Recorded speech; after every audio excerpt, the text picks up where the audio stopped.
अस्सलाम वालेकुम रहमतुल्लाहि वबरकातुहू। मुग़ल इंटीरियर यूट्यूब चैनल से एक नई वीडियो के साथ हाज़िर हैं। आज की वीडियो में फैब्रिक वॉलपेपर हम वॉल मोल्डिंग के अंदर इंस्टॉल करेंगे। सिर्फ सेंटर का जो छोटा ही बॉक्स है इसके अंदर इंस्टॉल होगा। 5 फीट तकरीबन इसकी चौड़ाई है, 5.5 फीट, और ऊंचाई में ये तकरीबन 30 इंच के करीब है बॉक्स। सिर्फ इसके अंदर, दोनों बॉक्स के अंदर फैब्रिक वॉलपेपर इंस्टॉल होगा। चैनल को लाजमी सब्सक्राइब कर लें ताकि इस तरह की जो भी नई वीडियो आए उसका नोटिफिकेशन आपको मिल जाए, कोई वीडियो मिस ना हो। और एक बॉक्स ये है, इन तीनों बॉक्स के अंदर फैब्रिक वॉलपेपर इंस्टॉल होगा इंशाल्लाह। जर्मन वाइट ग्लू लगा रहे हैं इसके कॉर्नर्स के ऊपर। जर्मन वाइट ग्लू लगाने का मकसद ये होता है कि वॉलपेपर हमारा कभी भी ख़राब ना हो, कॉर्नर से किसी भी सूरत में खुले नहीं। अब इसके ऊपर लिक्विड ग्लू लगाएंगे। इस ग्लू को बनाने का तरीका हमारे यूट्यूब चैनल पे मुकम्मल तफसील से मौजूद है, किस तरह से इसे बनाया जाता है, कितना ग्लू वगैरह इसमें इस्तेमाल होता है।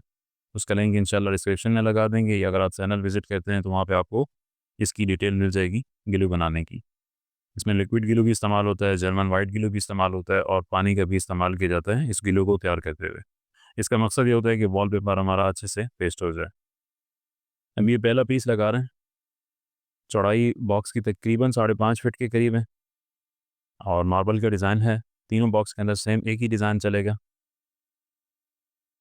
ऊपर की मशीनी कटिंग है, मतलब वॉलपेपर के अंदर जो एक साइड कॉर्नर जो होता है वो मशीनी कटिंग कहलाता है, बिल्कुल प्रॉपर प्लेन कटिंग होती है। और जो हाथ से कटिंग की जाती है उसको जितनी भी कोशिश की जाए सीधा कटिंग करने की, उसमें थोड़ा बहुत असल आ जाता है। तो ये प्रॉपर जो कटिंग है मशीनी उसको ऊपर फिक्स कर दी है, बाकी तीनों साइडों से इसकी कटिंग करेंगे इसको मुकम्मल प्रेस करने के बाद। अब इसमें से एयर और जो इजाफी ग्लू है वो निकाल रहे हैं नीचे की तरफ।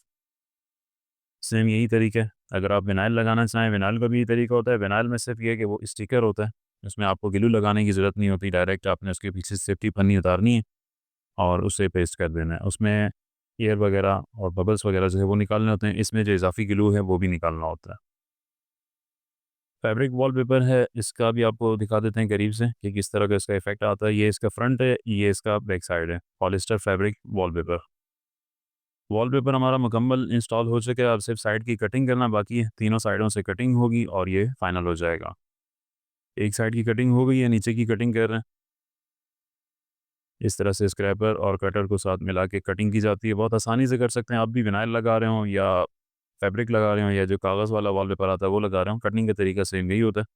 इस तरह से आप इसमें वॉल मोल्डिंग के अंदर खूबसूरती लाने के लिए इस तरह का वॉलपेपर आप इंस्टॉल कर सकते हैं।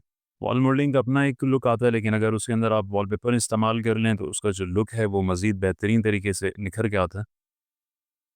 अभी ये इसके इजाफ़ी जो ग्लू लगा हुआ है साइडों पे मोल्डिंग के ऊपर, उस ग्लू को हटा रहे हैं। बाकी वॉलपेपर हमारा एक पीस इंस्टॉल हो चुका है। इसी तरह से बाकी जो 2 पीस हैं उसके ऊपर भी सेम यही तरीके से इंस्टॉल किया जाएगा। वॉलपेपर इस टाइम पे 1800 रुपये का रोल है, 5 फीट चौड़ाई में, 10 फीट ऊंचाई में। तो इसके अंदर हमारे तकरीबन इस कमरे में 2 रोल लगेंगे। दूसरा बॉक्स भी लगा लिया गया है सेम पहले वाले मेथड को फॉलो करते हुए। हमारे फ्रंट के दोनों बॉक्स रेडी हो चुके हैं। अब जिस पे एलसीडी यूनिट लगा हुआ है इस पे लगाना बाकी है, अभी इस पे कारीगर लगाएगा। ये इसका क्लोज़ लुक आपको दिखा देते हैं, फाइनल लुक। मार्बल का इफ़ेक्ट आ रहा है, जैसे मार्बल का पत्थर लगा हुआ हो। ये इसका क्लोज़ लुक है।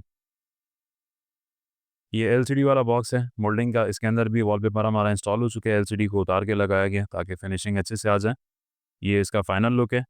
चैनल पर अगर नए हैं तो लाज़मी सब्सक्राइब करें ताकि जो भी नई वीडियो आए, कोई भी नई प्रोडक्ट है उसका नोटिफिकेशन आपको मिल जाए, कोई वीडियो मिस ना हो।